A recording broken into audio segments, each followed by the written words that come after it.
up in the house. We got a squad on here. Johnny, we got the Jake and Gino squad. Mike, Hey, Josh. yeah.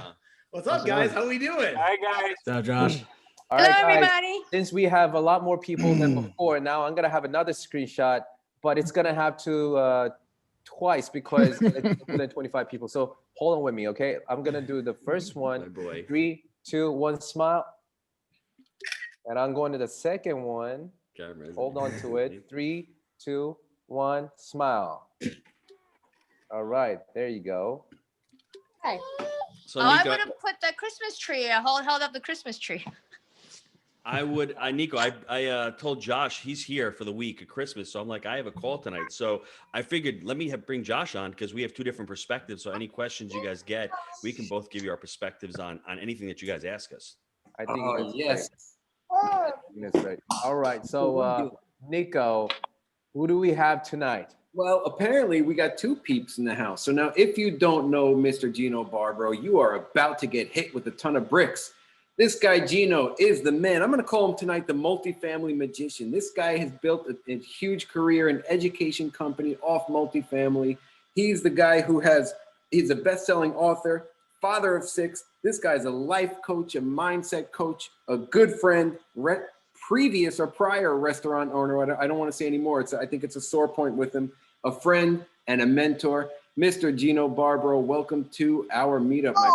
Wow, you've got a lot of good-looking people on this call. I want to thank everyone for being on. It's a couple days before the holidays, so props to everyone for showing up and working on your business and working on yourself. And I was lucky this week to have Josh here, so I said, Josh, come on board. I see a lot of Jake and Gino people here, which is awesome. We want to do this in a Q&A style, but I mean, if you want me to give a 30-second introduction of who I am, I think Nico hit it pretty much. I've got 6 kids, ages 6 to 21. I wish I had more, but the wife told me no more, so I had to stop there. We own about 1,500 units, apartments. I started buying with Jake Stenziano about 7 years ago, and I bought out of the market. I'm doing what Yosef is doing. I didn't live in my market, so I couldn't buy stuff in New York. So I went out of my market, and I was fortunate that I met Jake, and our first 1,000 units we bought by ourselves. We did not syndicate. We were fortunate enough to refi money, buy into the next deal and into the next deal. And Nico mentioned something that really is not really a sore point, but it was a pain point for me. I had a business for little over 20 years. And I was speaking to Davis before in the breakout, and he has the same situation, same story as me. Parents own the business. Parents were rocking the business. All of a sudden, the last 5, 6, 10 years, things are changing. I mean, and they're going to change. This pandemic is not changed things. It's accelerated stuff that was happening was slowly happening. Now it's accelerating. People were working from the home. Now people are working from the home even more. People were leaving New York like me 3 years ago. Now it's accelerating more. So trends are accelerating. Things are accelerating because of COVID. I don't think COVID caused this. I think this was just the acceleration of it. And being in multifamily, everybody that you're on this call, I think we have an opportunity because there are going to be a lot of people who are going to be renting. We have 150 million people in this country who are baby boomers or millennials. And guess what? They're renting. They are renting apartments. So you're in the right space, in the right niche. And I love the business that I'm in. I create a safe, affordable, clean housing. That's what we do. We're a business, we're scalable. And that's what I've been doing for the last 7 years. And hopefully, God willing, I'll be doing it for the next 70 years. Josh, introduce yourself. Boom. Sorry. For those of you who don't know me, my name is Josh Roosen. I've been in real estate since 2015. When I turned the first house I bought into a rental and I moved across country. I actually got in through the education space. So I worked for one of the nation's largest real estate investing education companies. And what happened was, as I scaled up the ladder there, I realized I had a high paying job. And what I was doing with the money I was making is I was buying turnkey rentals. And so I'd have to save up like 30 grand, add a house, a couple $100s in income a month. And I was trading 70 plus hours of my life every week for that money. And so with that, I was kind of at a ceiling financially. I was tapped out hours wise. I couldn't work any more hours. And so I started to look for a better way. And a good friend of mine went to Grant Cardone and we were in sales roles. And he's like, hey, paid him $7,500 for an hour one-on-one of mentorship. And Grant said, hey, son, if I were you and your age, because we were going to start a sales training company, he's like, I wish I would have gotten into multifamily real estate. He said, I'd be a billionaire instead of a millionaire. The only question is how many times over. We consulted with another mentor and he similarly said the same thing. He wished he would have skipped single family real estate and went straight to multifamily. So with that, about a little over 3 years ago, we started looking into multifamily. Found these guys through their book. Actually, ironically enough, my boss's boss's boss had it on his desk. And that led to opening up the conversation, connecting with these guys. And, they were looking to build and scale an education company in the real estate side. So very fortunately, I had a skill set that could add value. So I took a leap from San Diego, California to St. Augustine and joined these guys March 6th, 2018. So currently, fast forward today, I'm in on 376 units. I'm part owner of 4 multifamily properties and 1 Airbnb, about 22 million in assets. So that's me, and I'm 31. Wow, Josh, you definitely know how to talk. It's like full of 2 minutes. Like he lays it out, Yosef. You don't fool around with the time. You know what I'm saying? Right. All right. So first thing first, Gino, please tell us why and how did you start investing in multifamily? What got you in there? So for me, I had, like I said, the great pandemic for me was back in 2008, Yosef, when, the Great Recession came. I was at the restaurant. I was working more hours and I was making less. I mean, does anyone on the call understand that? Does anyone know what that feels like? And for me, it just kept bothering me. I'm like, I'm really good at what I do. I'm sure everyone on this call is really good at what they do. I was good. I can still make a damn good pizza. My brother thinks he's a better cook than me. He'd keep dreaming. He's not on the call. I kick his ass when it comes to cooking. The place is called Gino's Trattoria, not Marco's Trattoria. Whenever you talk to him, just let him know that. So that being said, I hated working on Christmas Eve. I hated working on Easter. Like this week right now is traditionally really busy for the restaurant. And Christmas Eve is a 17-hour day. And, when you're younger, it's okay. But when you have kids at home, it's like, I want to be home with the kids. You know what I'm saying? I don't want to work. And I had the immigrant mentality where my dad is like, you need to be at the restaurant all the time. This is what you do. And I didn't think that's what business should be. I wanted to scale a business, but I didn't know how to scale the restaurant because I was never taught. So I was lucky enough that I met Jake back in 2009. He was a pharmaceutical rep. Same thing as me. He was working a lot more, making less. The Sunshine Act had passed. Healthcare was changing. All of a sudden, he's working more hours. They're cutting his salary. They're cutting his bonuses. And we got together in 2011 and we said, you're going down to Knoxville, Jake. I honestly did not know where Knoxville, Tennessee was back in 2011. Had no idea even where Tennessee was on a map. But fortunately, he moved there and it was a great market back then. It was a little bit underneath the radar. People are moving there. And I said, Jake, when you get there, let's start looking at deals together because in New York, I can't find anything. I can't buy anything. The taxes are too high. The insurance is too high. The cost per unit is too high. I can't cash flow here. So he moved down there in 11 and it took us, Joseph, 18 months to find the first deal. I know it took you only 9. You're twice as smart as me because I was just stubborn. I didn't know anything about sales. So I thought that the brokers were the guys who were working for us. Meanwhile, the brokers, they have the keys to what you need. So every time Jake would go into a broker's office, he would posture up and say, hey, what you got for me? Instead of, hey, how can I help you? Is there anything that I can look at? So we took us a long time to figure that out. And then honestly, Barbaro and Stenziano in Tennessee, it takes a little bit longer to get that going, right? We were out of the market. People didn't know us. They kept saying, y'all ain't doing business down here. And it literally took us 18 months. Jake goes out and buys his house with his wife. She's still not there yet. So she moves down. And that first deal, it was a really rough property. It was a 25-unit property. We still own it today. We got owner financing on it. And back then, 5, 6, 7 years ago, you could find properties on LoopNet. But when we go back to 2013, if we take a little journey back in time, back in 2013, rents for a 1-bedroom in Knoxville, Tennessee were $325, right? Fast forward till now, they're $650.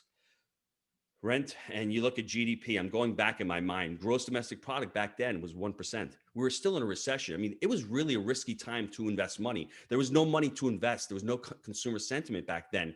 Now you have the opposite. Now there's a lot of money and a lot less deals. So back then you start out, you have some capital, you can start buying these deals, but there's a lot of risk because the rents are really low.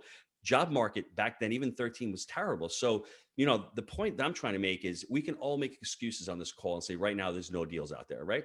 There may be no deals out there. It's a lot harder to find them, but there's a lot of capital and there's a lot of investors and there's a lot of money in the system. When we started, there was no money in the system, but there was a lot of deals. So pick your poison. I mean, my real point I'm trying to make is when you're really ready to invest in yourself and to invest in multifamily, that's when the time is ready.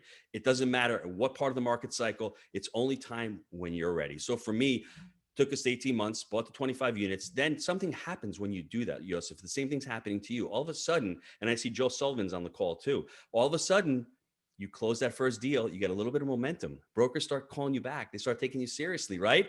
And all of a sudden, Yosef's uncle says, hey, Yosef, what are you doing?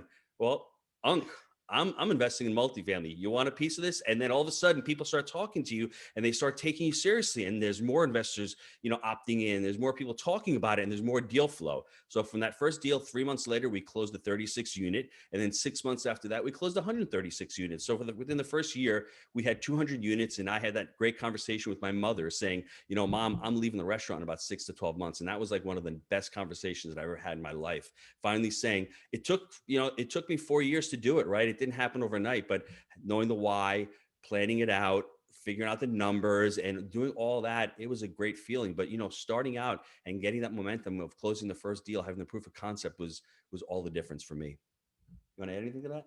No, Gino, you crushed it, man. I think that, a lot of people, when they hear Gino's story, they say, hey, in 2013, it was easy to find deals, this, and this. Mm-hmm. But like Gino said, at that time, the money was the hard part, right? So it's never the right time. And all the people that aren't ready will always have an excuse. And Yosef, for me, I didn't have a community. I wish I had the Jake and Gino community. That's why I created the Jake and Gino community. I wanted to have an open source where investors can get on. They can find other investors. They can find partners. They can find people with boots on the ground. I didn't have that. It was just me and Jake. I had a little mentorship. Jake really didn't know what he was doing. He was just a sales guy. So we sort of fumbled and mumbled the first couple hundred units ourselves. We figured it out. But I would have gotten a lot quicker if I had a community and I had people helping me out and I had the ability to network. Because masterminding, what y'all are doing right now, right here, is power. This is what you need in multifamily. Multifamily, and I think real estate is a team sport. It's all about getting your network. It's all about sharing. It's all about building teams out. One of you is good at deal sourcing. One of you is good at underwriting. One of you is good at raising capital. One of you is good at partnering up, whatever that may be. You put that all together, and man, there's some magic that's going on. Because there's one thing I'm positive of, is if that I didn't have Jake for a partner, I would not be here right now. I don't know if he can say the same, but I know that for 100% fact. I may have a couple hundred units, but the ability to be able to partner with somebody like that who doesn't make excuses, who's on the calls all the time, who works his butt off, and who holds me accountable and I hold him accountable. That's what partnerships are all about. That's what masterminds are all about. So, one lesson for all you that are on this call: continue to do these calls, continue to get locked in, and continue to grow your network. Gino, I absolutely agree. I couldn't agree with him more. And without Joe or Nico here, and another partner, Handra, I would have not been here. So, that's 100% true. And you actually covered my next question already. So, you could just go on and on yourself, I think. Like, expand on the question, because I'm sure that more stuff will come to my head, because there's a lot of stuff in here. I mean, I've got a lot of experience, a lot of mistakes, a lot of learning lessons. And like for me, everybody on the call, I would say the first thing that held me up was my limiting beliefs, right? Like I said, I came from an immigrant family. I was always told, and watch your words, because words are very powerful. My mom always told me, hey, we have to stay small. We're not Steve Jobs of the world. We can't take risk. And I'm like, what the hell are you talking about? It's 2008. I mean, there's people that are making millions of dollars and I'm not doing that. What are they doing that I'm not doing? That's what really fired me up, right? At first, everyone's fearful. We're all fearful of something. And I'm going to tell you right now, fear does not lead to taking any kind of action. Once I became angry with my situation over the fact that I wasn't, God gave me this great gift of parents and being born here and having an education, having a small business. I felt like I was squandering that I should amount to more. So when I figured that out and I got really angry, the next step was, well, what do I do next? I read T. Harv Eker's book, Secrets of the Millionaire Mind. That changed my world forever, because I realized what he says in the book. He says your fruits are part of your roots, right? If you don't have strong roots, if you don't put a lot of work into it, if you don't take responsibility for your actions, then there's no one else to blame. And that's what I was doing. I was blaming everybody else back in 2008 and 2009. Maybe some people on this call were also. The economy's bad. The president stinks. The pandemic, whatever it may be. Back then, I was blaming everything. And unless I was looking within myself and I said, I don't have the skills to make 7 figures. I didn't have the skills. I've got to learn the skills. I've got to invest in my education. Back then, I was spending money on my education. Now I look at it as an investment going forward. It's always with me, and I continue to invest in my education. I spend hundreds of thousands of dollars every year, whether it's with coaches, whether it's with coaching programs, whether it's with employees. We need to continue to level up because we have inflection points in our life. There's different inflection points where we reach we tap out, and then we need to get the next inflection point. Yosef, you're going to get to that. When you get to 100 units, you're going to be like, holy crap, I'm at 100 units. What do I do next? Well, what you do next is you find another mentor, or you find another partner, or somebody else to help you out. So that was the turning point for me. So it was a tough one for me, and it left an indelible scar, but that was great because I needed that kick in the butt. I needed to get angry about my situation. Yeah, some great points, Gino, man. And I want to just jump back for a second and acknowledge the fact that, 18 months, guys, 18 months may seem like a long time, but if it's your ultimate life dream and your ultimate life goals, stay the course and make it happen. Now, there are people on this call who are only 1 month into their journey or less. And then there are people on this call who are years into their journey, and some people still haven't done a deal. Now, you mentioned something really interesting to me, Gino, that, you identified what what was wrong and some people are having trouble identifying it. Do you have any tips for identifying maybe your fears or what is holding you back personally for the people on the call? So I became a life coach back in 2015 because I wanted more personal development, right? I wanted to work on myself. And for one thing I noticed, I've heard over the last couple of years that people say, we don't lack motivation. Everyone on this call does not lack motivation. We lack clarity. I was unclear back in 08 what I needed to do. When you lack clarity, you don't have that focus. And when you don't have that focus, you're not motivated. You don't know what to do, what to take the next step. So the first thing I needed to do was take a step back, and I needed to think about, well, I'm here at the restaurant. I'm making less money. What do I ultimately want to do? I had small goals, Nico. I only wanted to make a couple grand a month because you got 6 kids, you got 6 weddings, you got 6 colleges. That's all everyone's telling me. That's all I'm hearing, right? Instead of saying, you know what? Let me go big. Let me see how I can get out of the restaurant. I wanted to start small. I wanted to do it for my family. And I had the limiting belief I could not leave New York. I could not leave the restaurant. It was in my DNA.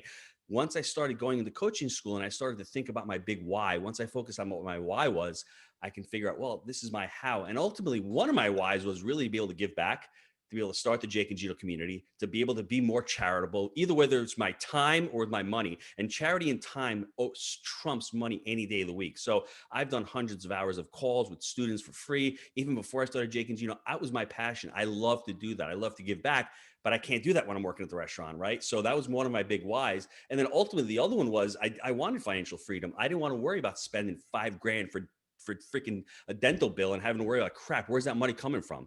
I had that problem for a long time. I didn't want that feeling anymore. And I felt like I was letting my wife down. Every time she brought a bill to me, I'm like, we can't do it now. I have to put it off. So I had a lot of whys, and that's what really fueled me and really, really got me going. And then from there, you need to take action. You need to take education. So we say education times action equals results. You can take all the action you want. I started taking action back in 06 and 07. Dude, what the heck was I doing? I was making so many mistakes. I wasn't educated on the niche. The next thing I needed to do was to focus, right? Pick one niche. If you're great at trading crypto, trade crypto. If you're great at single family homes, learn that really well. I was just lucky enough to do multifamily because I couldn't fix and flip because I was working at the restaurant. So multifamily, I can do it part-time while I'm doing it. And then there comes this inflection point where all of a sudden you look up and you're like, wow, my income from my apartments is exceeding the income from the restaurant or close to it. In my case, it was a little bit less, but I said to my wife, now's the time we can leave New York. I can downsize, come to Florida, cut my expenses, and then we'll see what happens. And if it doesn't work out, I'll move back up. And I was blessed because I have an amazing wife. She knew my pain point. She knew the struggle that I had. So I said, let's try it. Worst thing that can happen is we move back up to New York. But if I don't try it, I will live with that denial and that regret for the rest of my life. So that's what we ended up doing. We ended up moving down here. And I moved down here to make it my backyard, Nico. I wanted to buy assets in Jacksonville. But me, stupid me, listening to everyone who lived in this market, was saying, oh, 70 a door. This is back in 2017. That's overpriced. It's too expensive. I look back now, it's 100 a door, right? So never listen to the experts. You have to do your own homework. You have to figure out what price points are, what values are, and also what goals you have. So I moved down here, and then instead of buying assets, I continued to buy with Jake in Knoxville. And I said, let me start the Jake and Gino community and the education. And what I love about the education more than anything is you really got to learn. You really learn to become a better investor. You learn all the different techniques. You're able to put people together. You're able to network. So that's my story from being really, I would say clouded or unclear to like, this is what I want to do. And it's a journey, and it's really it's a hard work. A lot of people don't want to do it because you can't lie to yourself. You know, when you're sitting down there and you're filling out those forms, what are my goals? What do I want to do in the next 3 to 5 years? Most people don't do that. I think like 5% of the population puts goals down. And guess what? By the time they retire, about 5% of the population is financially free. So you can do the math. The people who plan their goals and set their goals and set their lives, life doesn't happen to them. They take control of life. And I wanted to be one of those people. Took me a long time to figure that out. But once I started setting my goals down, it's not only about, hitting the goal, about becoming the person you need to be to hit that goal. Because once I said I got 100 units, then once I said I want to make 10,000 a month, then once I want to make 20,000 a month, then once I make 500 units, it's not hitting that goal. It's creating a process, falling in love with that process, and just continuing on and enjoying the journey. So I got a question from Taylor. With the first deal that you did, owner financing, can you talk about what it was like when you were building that relationship with the owner? So the owner, Taylor, was a mom and pop. I know a lot of you on here probably deal with mom and pop owners. They're motivated, they're burned out. We were talking to the broker. We had a great broker. We use the SPY technique in Jake and Gino. The SPY technique is SPY. It stands for seller, property, and you. And you have to understand, in real estate, you will not get a deal unless you have a motivated seller. Don't waste your time, especially in this market. We knew that this seller was motivated. They were older, they were retired, they wanted to retire, they were burned out, they had health issues, they had all that going on. So it's not what we wanted. We're trying to solve their problem on that side. We got owner financing because our broker, sometimes, like I said, you get lucky in life. Our broker said, hey, they'll take owner financing. I didn't know what owner financing was back then, really. I never had used it before. And we just said, okay, so we put 80% down with the bank, a 10% note from the seller, and 10% as a down payment. So we were able to come up with 60 grand on our first 25 unit deal as a down payment. It was me, Jake, and my brother, Mark. He came along for the ride. Best thing that ever happened when we found that deal, because we built our relationship with the broker, and the broker saw that we were closers. Do what you say what you do. And sooner or later, 3 months after that first deal, like I said, that broker brought us a second deal. So it's all about building relationships in this business. Do not burn the relationships, because I'm sure Joseph and Nico will tell you, it's a really small knit community. People really talk. There's not a lot of people. There aren't a lot of multifamily brokers out there. There aren't a lot of insurance brokers out there, or there aren't a lot of bankers out there. Once you start getting in the community, they start talking. And once you start closing deals, they'll see that you're serious. Thank you. Gino, I have 2 more questions, but I want you guys to ask Gino a question instead of us reading it, because I want that interaction. So James, why don't you ask that question to Gino? Sure. Thanks. I appreciate it. Thanks for coming on, guys. My question is, what were some of the things that you did early on when you were getting started to gain credibility with brokers and with investors? People see us as, not real estate investors yet. So how did you, gain credibility? So one thing that I should have done a lot sooner is I should have identified as a multifamily investor. I was the pizza guy and Jake was the drug rep. And you have that in your mind. And sometimes that holds you back because you don't feel like you should be playing the game. That was a big one for me. That's why it took us a long time. But to build credibility, honestly, you got to you got to be able to speak the lingo. What's a cap rate? Cash on cash. What are the expenses per unit in this market? Oh, that deal down the street closed at 30 a door 6 months ago. All of that, you have to know that. You have to be in and be able to speak the verbiage. That's the first thing. The second thing, when we do at Jake and Gino, was we create a credibility book. And whether you have 1 deal, no deals, or 30 deals, it's like a business plan, basically walking people through. James, I can send you one if you want to put your email in the chat box or give it to Joseph. I'll send you a simple credibility book. When I started, I had my restaurant. We had the 3-unit apartment upstairs.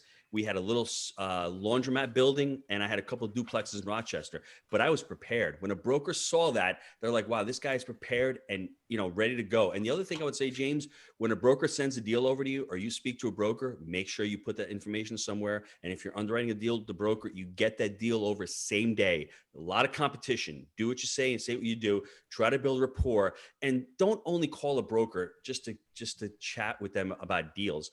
See what they're doing every now and again. They're human. If you live in the market, you should be going on property tours with brokers. Brokers want to take you on property tours. They want to sell you properties. That's what their number one goal is, to sell you a property. And if you can close, game over. That's what they're looking for. You want to add anything to that? Yeah, so I want to dive into that a little bit more. The credibility book, all that is a business plan, right? Mm-hmm. So why multifamily? Why the specific niche of multifamily? What your reposition plan is, how that works, and why the market you're in. Mm-hmm. So when you give that to your broker, your banker, investors, it clearly explains the opportunity and it shows you're prepared. Because also another thing is you're going to build credibility based on what you do rather than what you say. So like Gino said, I could call the broker and say, hey, I can close on a deal. But if I show him with my actions that I'm serious by getting back to him with feedback very quickly, then he knows I'm a closer, right? Because you got to reverse engineer the broker. They get paid by you closing a deal. So they want serious investors that they know can close. So James, a couple other things. I started Jake and Gino and I wrote the book and I started a podcast because I wanted brokers to take me serious with credibility.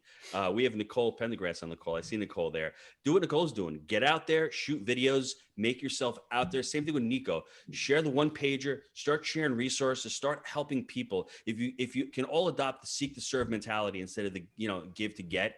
When you're giving to get, you're expecting something in return. But when you're seeking to serve, like when you're on a call and you don't expect anything in return, when you're able to do something for somebody, you expect nothing. That's when it comes back tenfold. So that's really, really important. When I stopped chasing the money and I started chasing the opportunity, my life completely changed. I don't know how to explain that. It doesn't make any sense to me. But when I'm not just focusing on the money, the next dollar, I'm focusing on long-term. And that's what multifamily is. That's what building a business is. That's what life is all about. It's about really building for the future. Not worrying what's going to happen tomorrow, planning for tomorrow, but planning for the future. Imagine a conveyor belt. You got the conveyor belt going on here. That's what multifamily is all about, putting deals on this conveyor belt. That's why it may take 3, 4, 5 years for these deals to come to fruition. But once they do, James, it's like, holy crap. You got a liquidity event, you have a sale maybe, you have a refi, whatever that may look like, a reposition. Get those deals in the conveyor belts. That's what's going to really change your life. Thank you, guys. I appreciate it. And it does make a lot of sense what you said. I put my email in the chat box. I'd love to see the credibility package. Thank you very much. You're welcome. Thank you. I'm going to add something for a split second here. Now, James, to add to that, the people that you surround yourself with are going to propel your credibility as well. Now, yes. Us being in the Jake and Gino community, I have been so freaking fortunate to literally people on this call. I have been able to partner with them and utilize and leverage them as credibility. And I'm just kind of riding the coattails, man. And if I wasn't in this community, this would not have happened, so fortunate. I feel very. Yeah, but let me piggyback off of that because Nico is underselling himself. He works his ass off. He works hard, right? He gets on the coaching calls. He's had a couple of calls with my wife as well. So he puts in the time, he puts in the hours, and he puts in the learning. So just because you're in a great community, you need to contribute to the community also, and you need to actually take action with them and give value to the community as well as the community is giving value to you. If you can find that in a community, that's going to propel you. So Nico is getting from the Jake and Gino community, but he's also, every time I ask him, hey, can you send the one pager to a student? Hey, can you make some cutting boards as for gifts for me? He's there. He's doing it for me. So that's the important thing, that you will stand out. And the same thing with a broker. If a broker asks for something, or just do it. And you never know when that'll come back to you. Sounds good. Thank you. Ralph, you're next. Ralph, where are we, Ralph? Hey, Ralph. He's gone. I think he's muted. Is he here? Hi, guys. Thank you so much for doing this. First of all, Gino and Jake. My situation is I'm just trying to get, basically I have plans to buy a multifamily sometime in 21, let's say, summer into the fall. Mm-hmm. And I want to just get really great at identifying deals, right? So what formula and what system do you guys use? Is it cash on cash? And I'd like to kind of know, as I practice when I look at properties, et cetera, sometimes I just get a little tripped up between the rules of the 1% rule. You got to get at least 8%, preferably 10%, in cash on cash. Or what about when it's this, and just trying to kind of find, I guess trying to develop instinct for when you look at a property, because I think that's going to go across the board. Ralph, you got 7 hours for this answer? Because I can give it to you I need about 7 hours for this answer, but I'll try to make it in 2 minutes or 3 minutes. Yeah. First thing is, let's talk about a market. You have to identify a market. So No if you're question. you're investing in Cleveland at 9 caps or Nashville at 4 caps, you're going to have different buy rate parameters. So we focus on buy right, manage right, and finance right for a reason, because those are each buckets, right? So I'll even take it one step further. Let's talk about the 3 pillars of real estate. This is very important for everybody. The 3 pillars of real estate, it's market cycle, number one. Write that down. Debt is number two, and exit strategy is number three. When I first started buying, Ralph, I was Mr. Buy and Hold forever. That's all I wanted to do, right? And was that the right strategy? When I started, yeah, because we were buying these things really cheap and I could refi them. So I think the market cycle, that first one is very important. Right now in this part of the cycle, depending on what market you're in, you should be looking at assets that are a little bit newer, only because when you're buying at this part of the cycle, prices are elevated. So you're buying a property, let's say built in the 60s or 70s. There's a lot of capex in that. There's a lot of, stuff that you need to fix. So if you're overpaying and then having these capital requirements, it's going to be a little bit harder. So if you can buy a property built in the 70s, same price point almost as one built in the 90s, I'm going to buy the property that's a little bit newer, right? So that's where you have to figure out where you are in the market cycle. The next thing is, what is your exit strategy? You have to be fluid with this, because let's say you're going to buy and hold this thing for a long time. Then if you got to figure out what kind of debt you're going to get. If you're going with agency financing, you want to get step down. You want to get, step down. If you're going to hold, refi this or whatever, figure out what the exit strategy is. If you're going to hold it for short term or long term. That's why it's hard to figure out what a deal. You have to look at a deal holistically through the market cycle, through your exit strategy, and then what kind of debt are you putting on? Are you going with community financing, or are you going to get owner financing? Because if you get owner financing, you're going to have to refi that owner financing out sooner or later, right? So your strategy is going to be dependent upon that. And also the other thing I'm looking for in a specific market, we know in Knoxville right now, properties in Knoxville for C properties are trading between 5 and 6 caps. That's what we're going to get. We're hoping on day one, actual cash on cash is between 6 and 8%. You buy on your broker's actual numbers. You're also buying on what your pro forma is. Hopefully, we can get that pro forma cash flow, within 12 to 18 months, 15% cash on cash. We're looking at that. Debt coverage ratios 1.2, 1.3. That's what we're looking for. But you have to set up what you're trying to do for yourself specifically. Because when we first started, we were looking at refi and rolling. And that was a part of the market cycle where it was a little bit easier to do that because prices were a little bit lower and prices and assets were elevating. Right now, that strategy may be a little bit more difficult. We're still, we're underwriting a couple hundred deals a year. We only closed on 2 deals last year. That's all after looking at 200. But it's worth looking at 200 to get those 2, because those 2 deals, we bought them at really great prices. And our exit strategies, we're going to refi them both and pull cash out and go into the next deal. So look and try to figure out what your buy criteria is. The other thing I would also say to you, what kind of asset class are you looking for? Are you looking for B properties, C properties? That's very, very important. Another thing, where are you looking at these properties? Make sure you're looking at median incomes when you're looking at the area, right? Not just crime rates, but median incomes. We've been bitten in the butt when we bought assets that have lower median income, because sometimes when you go in there, the residents, you fix a property up, you think you're gonna do a great job, but the residents that you just put them back in there, they just didn't elevate the property enough where you're trying to raise rents. Because everyone says you can raise rents, just be careful with median income. Median income, if you're looking to get, let's say $800 or $900 a month in rents, you need to get at least 3 times that in median income, if not more. So we're shooting for at least $50,000 in median income, depending on where you are. I know you guys up in the Northeast, rents are a lot more expensive, but in Knoxville for 1 bedroom in a pretty good area, $650 a month, $700 a month. So you really need to know your market. Did that help? It does. Yeah, I actually, I could have added, I'm looking to buy and hold basically forever. I would do owner financing and basically buying C class type building in a B class area. Basically, those would be my criteria that I have lined up. So, and what market? What market are you looking at? That's the next thing. I guess as I look around, I probably have 4 or 5 markets that I've been practicing on. Charlotte, Austin, just outside Dallas. Pick one market when you really get down to, because I want you to become the master of that market. I want you to know what expenses per door in that market. I want you to know what the brokers are in that market. I want you to know what the rents are in that market. If you have too many, especially when you're starting out, it's going to be really hard to actually gauge value. That's what happens when you're a beginner. When you're first starting out, it's really hard. When you get to have, like us, we have 1,000 units. We're in 3 or 4 different markets now. We have Knoxville, we're in Lexington, Kentucky, we're in Louisville, but we didn't leave that Knoxville market until we had about 1,000 units, until we really knew it really well. You can show me a deal in Knoxville now. I can tell you in 2 minutes if it's a deal or it isn't. I can just tell you without even underwriting it, because I know what expenses are. I know what utilities are. I'll know what property taxes are, insurance. I can underwrite it in my head. because I know the market really well. Now, when I go to a different market, I have to figure that out all over again. It's not hard. It's just, knowing that market. And when you're in a market, you like Nico was, he's in Tampa. He was in Tampa all over the place. People were telling me, hey, Nico's investing in Tampa because he's there. He's creating content on LinkedIn. So when you become ubiquitous in a market and you're out there, people see you and they will reach out to you. So that's why it's important to do that. Thank you. Thank you. Josh, I have a question for you. There are people know that multifamily is where to go eventually, but a lot of people are still thinking, oh, maybe they should start with single or duplex before going to a big multi. What kind of advice would you have for them? And why do you prefer multifamily over single or duplex?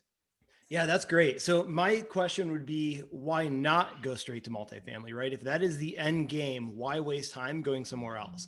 And I know a lot of the common answers. Well, look, if I can start small, I don't have the capital, right? X, Y, Z, whatever limiting belief you're telling yourself. And so what I learned is I take advice from people a lot smarter than me, right? That have the results that I want. And so a lot of times when you start hearing these people on podcasts that are absolutely crushing it, they say, I wish I would have scaled up sooner, right? So you can learn from their mistakes and implement that. So for me, why I specifically like multifamily, one is economies of scale, right? So when I was buying these single family homes, again, I was just buying them through turnkey rental companies like Memphis Invest, Jacksonville Wealth Builders. Again, it was 30,000 and about 30,000, right? You got to get the closing cost, you got to buy a down payment, loan origination fee, all of that.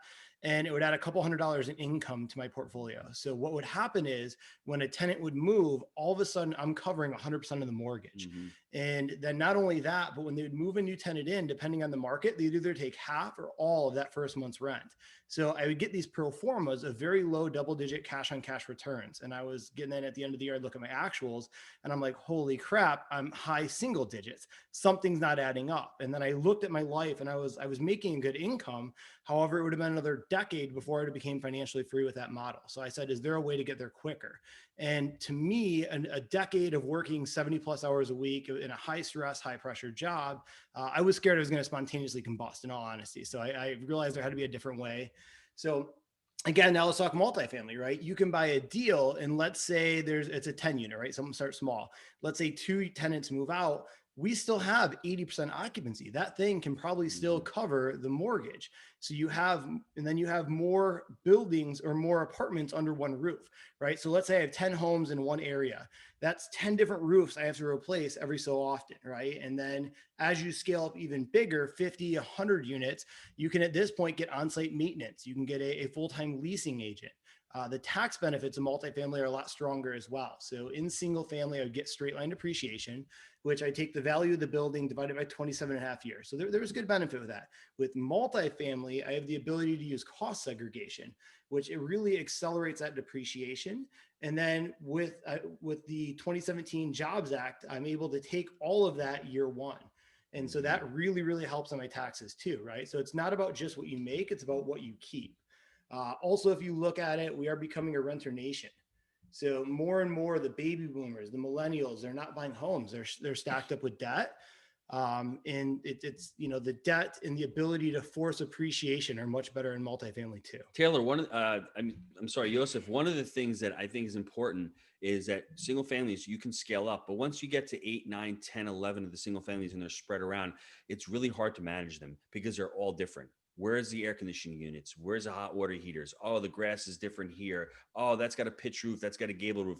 With apartments, when you have a 10-unit apartment complex, they're boxes. They're very easy to manage. It's a lot cheaper. The economies of scale are greater. And I know everyone's saying, well, I can't get into a 10-unit. Well, I mean, it was me, Mark, and Jake on that first deal. It was 3 of us. My second deal, we had 4 partners. The third deal, we had 3 partners, and then continuing on. So going on, the partnership really helped us out to scale up. I wanted to create a lifestyle where I wasn't, the I'm a mentality all the time. I didn't want that. I already had that. So I was trying to create that with multifamily. And I think multifamily allows you to build a business. I really, truly believe that it allows you to build a scalable business, because once you get to a certain unit count, whether it's 60 or 70 units, you can start hiring on. And I mean, that is amazing that you don't have to be at the property managing it. You can have somebody help you with the maintenance on the property. I couldn't do that with the single families. I had a couple of small multifamilies in New York. I just couldn't do that. It was not possible for me to do that. So that's why I think multifamily is just, I think it's just superior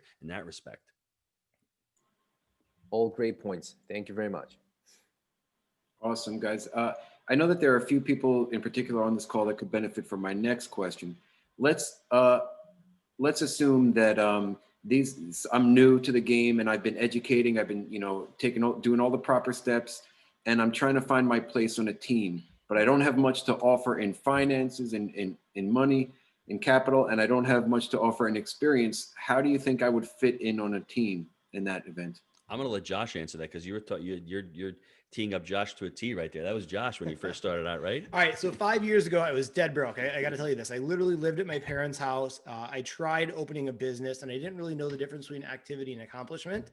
So after 6 months of kind of going to Panera and Starbucks and not generating a penny, my parents decided it was time for me to grow up and get a real job, right? So they said this entrepreneur stuff was a fairy tale. So, okay, now fast forward to today, right? There's a big change in my position. So if you start studying the wealthy, you have to add value to them in some way. So if you look at somebody who's very wealthy, a lot of times they have different help, right? Whether it's around the house or whether it's, the gardening, the pool, this and that, because their time is worth more than their money, right? So Elon Musk, he has employees. Again, it's leveraging other people's time. So while you may not have the actual equity, it's the sweat equity. So it's seek to serve at that point. So you look at Gino. Look, Gino comes into Knoxville. I'll pick him up with a cappuccino. I pick him up with a soda water. He always does. And everything like that, right? So it's my goal is how can I make his life easier and add value to him? Now, I got really lucky and had a specific skill set to help that something he needed. Now, let's take that specifically to multifamily. The two easiest ways I would say to get in there are be a deal finder or a capital raiser. And those are the ones there. But I would say, first off, if you back that up, how do we become one of those? One is you got to get educated, right? You have to know what you're doing. I can't tell you how many times a week I get random emails from people I don't even know saying they have some deal. And you quickly look at it and it's not a deal. They don't even know what they're doing. It's daisy chained, not even from the owner. And it's not an efficient use of my time, right? You have to value my time or whoever you're looking to add value to. So those would be some of my biggest tips on how to do that. And Nico, let me finish that question off by saying my story. When I first started out, I didn't have a lot of money. First deal was owner finance. The second deal, I brought in another partner, Mike, and my partner, Mike, is the balance sheet guy. And he's very intelligent. He's the CEO of Louis Dreyfus. He's a hedge fund guy, right? He's a numbers guy, but he was buying single family homes in Connecticut for like $2 million and renting them out. So I'm sitting at the restaurant one day, and this is why I say education is important. I was ready. God let him walk in that door that day. He sat down next to me. I had my pizza sauce on my shirt sitting there, and he starts talking, and I start talking real estate with him. And I knew him as a customer, somewhat pretty friendly, right? I just knew he was a guy making a ton of money. And we start talking, and then he starts talking about China and gold and oil and commodities. And I had an answer for everything. And he's like, really? He goes, what are you doing? I said, I'm just investing in real estate. I don't know what you're doing. And I told him I was buying apartments. I was getting excited, right? And I'm talking about cap rates and this, and he didn't really understand. He goes, you know what? Just, let me know what you're doing when you get into your next deal. I was ready for that call. If he didn't show up or I wasn't ready for that call, I may not be on this call right now. So being prepared, was it luck? It probably was luck that he showed up, but it was a lot of hard work that he was there and we connected, and I added a tremendous amount of value to him because right now he's telling me, let's buy everything. Right now, this part of the cycle, he's got a lot of cash. He's like, buy everything because cash is worthless right now. So I was able to provide value to him by finding alternative investments because he couldn't invest in Connecticut. He lives in New Canaan. What are you buying in New Canaan? He can't buy anything there. So we started buying in Knoxville, and he saw the model. He understand it's income over expenses. That's all real estate is. We get lost in the weeds. It's really, you're buying a future stream of income. That's what we're doing in this business. And, Thomas, I see Aaron said, I can't believe 5-6 caps in Knoxville. Well, the reason why cap rates are low in Knoxville is because that future stream of revenue is worth more. It's less risk because there are more people moving down there. Rents are rising higher. So your cap rates are going to be lower because there's less risk there. That's why the cap rates are lower. So he said, you know what, let's buy Knoxville because that's where people are moving to. So I was able to add a tremendous amount of value to his life. And even another thing, if he didn't come into my life, I may not be here at all. So you need to be prepared. You need to be ready, and you need to be able to step out and say, this is what I can do for you. And as far as starting out, deal finding, capital raising, bird dogging, if you're living in a market that it's a great market and somebody calls and says, hey, can you go take a look at a property for me? You say, sure, I'll drop everything. I'll go take some pictures for you. I'll do some videos. What else do you need? I'll talk to the property manager. Whatever value you can add, that's great. I mean, you want to get a finder's fee? Great.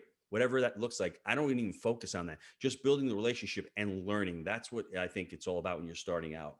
Yeah, I think Gino brings up a good point there, right? So if you can add value to someone almost without anything, an expectation of anything in return, you'll learn, you'll get the knowledge, right? So let me kind of paint this picture. Let's say Gino loses all of his units. Well, guess what? He could go build this again because he has the knowledge, and that's the most valuable thing because that allows you to do deals again and again and again. I like that. Great, great. Thank you very much. And I think unless we have any more questions, I think this could be a last closing question for you, Holy Gino crap, and it's 8 Josh. o'clock. Where'd the time go, folks? It's 8 I know, o'clock already. right? It's already close to 8 o'clock. We flew. Okay, I'm crap. gonna tie this question to your latest book, Gino. It's called the Multifamily Real Estate Booklet you made for the yes. members. Yes. How can a person create a multifamily investing story relatable to their friends and family? Because a lot of people here probably they want to know what effective way they could do to convince the multifamily is way to go for their friends and family. You know, And that, also why you ended up creating this book. well, I created the book because when we're investing, you have to always think of the other side. We're always in it for what's in it for me. The questions that I like to have people answer is, if I'm speaking to Josh, can Josh trust me, right? Do I know Josh? And does Josh like me, right? Those are the questions. If Josh can't trust me, or he doesn't know me, he can't relate to me, it's going to be really hard for me to raise capital. So you have to start from that perspective right there. Can you trust me? Do you know me? And actually, also, I think the third one, really important, is, can you help me? Can I help Josh, right? Because if I can't help Josh, then he's not going to give me his capital. So you have to think of it from that perspective, right? Think of those three questions. When you're starting a story, we learn in stories. We learn in pictures. Every now and again, you'll hear Josh say, picture this. I started out with the story with Jake and Gino. When I want to get people on the community, I want to get them locked into what my story is, because my story is very relatable to a lot of the people on this call. When you're starting to raise capital, don't go in with multifamily guns blazing like I did with Mike that day. I think Mike, I almost scared him off because I started with cap rates, cash on cash returns, and this is depreciation. And he's like, "What the hell are you talking about?" Like, slow down a little bit there, right? And I was excited because I saw the possibility. I knew what he didn't know. Pull back a little bit. And what I would say is, let them come to you, right? All of a sudden, just say, "Hey, I'm investing in multifamily." Let them come to you, create that story. And my story was, I was a pizza guy. I got into multifamily because I saw the demographics. I saw the business changing. I wanted something different for my life. And I was fortunate that I met Jake. I started talking about Jake when I met him at the restaurant. I start talking in pictures. I start making the story really vivid and lively for them. And then I'll go into saying, I did this all with multifamily, and multifamily allowed me to do that. And the best thing you could possibly say is, multifamily is a basic human need. It's food, clothing, and apartments. Once you say that, people understand that it's something tangible. Bring it to what's going on right now. You say to everyone, we're fumbling around on this stimulus bill for $1 trillion. $1 trillion we're fumbling around. You know what's going to happen in cash and your stock market? It's going to go bye-bye. But you know what? Hard assets, multifamily, people need a place to live. I can see that in the future. You have to make it understandable to people. And then once they said, tell me more, that's when you can go into and start talking about cap rates and returns and all that kind of stuff. But you need to get them excited about it, like you all are excited on this call. Once you get somebody excited about it, and you can tell them how you're going to make them money, whether it's getting the money quarterly, whether it's getting capital appreciation, whatever that looks like, whether it's tax benefits, you can all work that out in the back end. But if you don't get them interested and you overwhelm them, they'll shut down from you. They're not going to pay attention to you. So start off with your story, start off with why you like multifamily, make them understand what multifamily is all about. It's a basic human need. And once you have that opening, then the sky's the limit. Then you can jump in. And like I said, Joseph, once you do that first deal, everyone's going to start asking you. And one more tip. Just because I ask Joseph, "Hey, you interested in multifamily?" Joseph can say no to me. Then I would say, "Hey, Joseph, do you have any family members or any friends who would be interested?" I'm sure Joseph would sit there and go, "You know what? My uncle, he's talking about real estate. Maybe I can connect you with him." So don't ever let a conversation go to waste. See how you can help, whether it's Joseph or one of Joseph's friends or family members. Ask that question. Do you know anybody else who'd be interested in this opportunity? And you're not raising money, you're not asking for capital. You're offering them an opportunity, because most people in this country can't invest in real estate on their own. They have money in a 401k and an IRA. It's locked up. You're there. You can help them. You can offer them the opportunity to get out of the roller coaster of the stock market, that Ponzi scheme, and invest in a hard, tangible asset that will appreciate over time. That is a basic human need. I think that's how you have to lead with it. I think that's a great perspective. Jeez, I could literally hang out here for the next 5 hours, guys. I could too. I got all the time in the world. I got Josh here with me tonight, so Even once everyone leaves, I'm still. I think that there are definitely going to be some people that are, hesitant to ask questions here. There's we're on a big screen here. But if they were to reach out to you, what would be the best way to reach out to you or Josh? Just email me, Gino at jakeandgino.com. Just hit me up if you have any questions about the community, about where we're investing. I mean, I can even give you a copy of the Honeybee. I can send out a PDF copy of the Honeybee to you guys for you guys to read it. They'll be lovely. We could put it on the our thank you email, right, Nico? Oh yeah, absolutely. Yeah, send that out. And like I said, just reach out. And I think the next 12 months are going to be interesting. I mean, I was a little upset about the whole stimulus, but I think overall we're going to pull through it. There's up cycles and there's down cycles. You just need to know when to buy. You need to know why you're buying, and you need to create a plan for yourself, and you need to surround yourself with amazing people, because I would not have gotten through this last 12 months if I didn't have my partner, Jake, if I didn't have my wife, if I didn't have Josh. We've been doing these events for the last 7-8 months. Thank God I've been able to get out and network and continue to keep my energy up, or else it'd be tough for me. So just get out there and surround yourself with amazing people. Get on these calls, be interactive, and just, you know what? We live in a great country. That's just the bottom line. With opportunities out there. If a pizza guy and a drug rep can do it, I promise you anybody can do it. Hey, this is great, guys. I'm telling you, if any one of your family or friends are wondering what multifamily investing is, or they're wondering what you're doing, just show this recording. It will probably cover 90% of their questions. I think this is coming out really. That's a great point, Joseph. I'm glad you said that. Go on, pick out a couple of podcasts from people who you love to hear, whether it's Jake and Gino. You might like Joe Fairless. You may like Michael Blank, whoever it is. There's certain shows that you can let them hear. We've done a couple of shows on how apartment owners make money. A 30-minute show, a couple of YouTube videos. Let them listen to that message. Let them resonate with the person that is saying the message. Let them hear it. And then all of a sudden they'll be like, wow, I never heard of that. And the word inception, we did a podcast with a gentleman named Oren Klaff. He's written Flip This Script and Pitch Anything. His whole thing is you want this word called inception. You want people to think it's their idea. That's why you're planting the seed of a basic human need. That's why you're planting the seed of inflation, of hard asset, of the stock market being a Ponzi scheme. If they think that and they see that, then they're like, wow, multifamily, that sounds like a good idea. It's almost as if you did some Jedi mind trick on them by them thinking it's their own idea, when all you did was give them the facts in a circuitous kind of way. People might think that's a little slimy in sales, but you're actually opening up their mind because they don't even know what multifamily is. So having them think of it as being their idea, then they're more open to listening to the opportunity. If not, they're going to think you're a sneaky salesman, you're used car salesman, and they shut down.